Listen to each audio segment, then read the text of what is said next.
সবাইকে স্বাগত পাঠশালায়। আজকে আমি তোমাদের ক্লাস 5-এর রায়মার্টিনের কোশ্চেন ব্যাংক থেকে সেট নাম্বার 4, যেটা দ্বিতীয় পর্যায়ক্রমিক মূল্যায়নে রয়েছে, সেটিকে সলভ করাবো। চলো দেখা যাক। প্রথমে রয়েছে সঠিক উত্তরটি নির্বাচন করে তার নিচে দাগ দাও। প্রদত্তগুলির মধ্যে কোন জেলাটি মালভূমি অঞ্চলে পড়ে? কলকাতা, নদিয়া না বাঁকুড়া?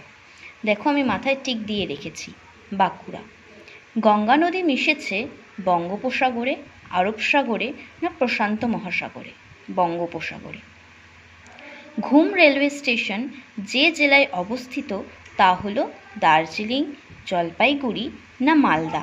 দার্জিলিং। মাস্টারদা নামে পরিচিত ক্ষুদিরাম বসু, প্রফুল্ল চাকি না সূর্য সেন? সূর্য সেন। একটি অর্থকরী পোকা হলো মশা, মাছি না মৌমাছি? মৌমাছি। তারপরে দেখো, বাম স্তম্ভ ডান স্তম্ভ মিলিয়ে লেখো। আমি পাশের নাম্বারিং করে দিয়েছি। জৈব সার। জৈব সার কী হবে? জৈব সার হচ্ছে গোবর। কীটনাশক। কীটনাশক নিম তেল, যেটা দিয়ে পোকামাকড় মারা যায়। বাঁশের কেল্লা। বাঁশের কেল্লা কে তৈরি করেছে? বাঁশের কেল্লা তৈরি করেছে তিতুমির। সতীদাহ প্রথা রদ কে করেছে? রাজা রামমোহন রায়। খনিজ সম্পদ কয়লা।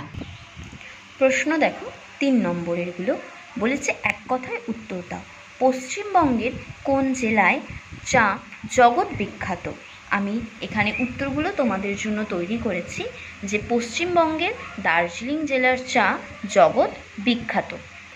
দ্বিতীয় প্রশ্ন, স্বাধীনতা দিবস কোন তারিখে পালিত হয়? স্বাধীনতা দিবস 15ই আগস্ট পালন করা হয়। 3 নম্বর দেখো, কোন নদের ওপর ডিভিসি বাঁধ নির্মিত? দামোদর নদের ওপর ডিভিসি বাঁধ নির্মিত। একটি জিয়ল মাছের নাম লেখো। একটি জিয়ল মাছের নাম হলো মাগুর। জমি চাষ করার একটি আধুনিক যন্ত্রের নাম লেখো। জমি চাষ করার আধুনিক যন্ত্রের নাম পাওয়ার টিলার। লাস্ট প্রশ্ন 3-এর 6, গ্রীষ্মকালে চাষ হয় এমন একটি ফসলের নাম লেখো।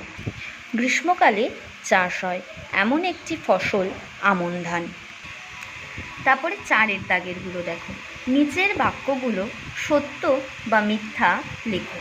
প্রথম প্রশ্ন রয়েছে, সার্ডিন একটি সামুদ্রিক মাছ। এটি সত্য। দার্জিলিং জেলার প্রধান ফসল ধান। এটি মিথ্যে কথা।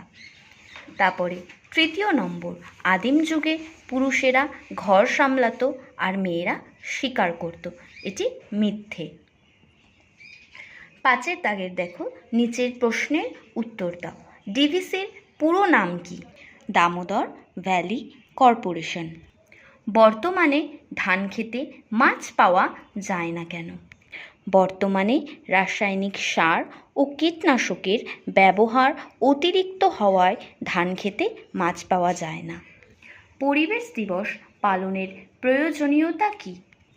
পরিবেশ দিবস পালন করা উচিত, কারণ পরিবেশ ভালো না থাকলে আমরা সুস্থ থাকতে পারবো না। আজকে তাহলে এইটুকুই থাক। নেক্সটে তোমাদের আমি সেট নম্বর 5 সলভ করে দেখাবো।